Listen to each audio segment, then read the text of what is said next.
How to make your Snapchat account private. Hello everyone, this is Max. Welcome back to another tutorial video. So let's start without wasting any time.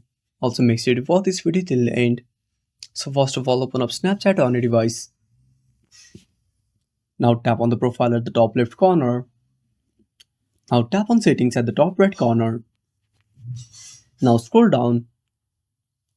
Now under privacy control, simply tap on contact me. Now select friends only and tap on OK. Now simply go back.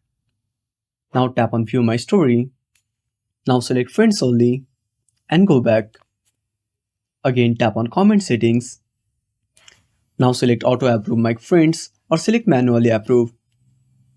Again go back. Now simply tap on see me in find friends. Now simply disable the toggle and go back. Again tap on activate indicator. Now disable the toggle. Now by following these steps, you can make your account private on Snapchat. And that's it. Thanks for watching. Make sure to subscribe our channel and hit the bell icon. See you in the next video.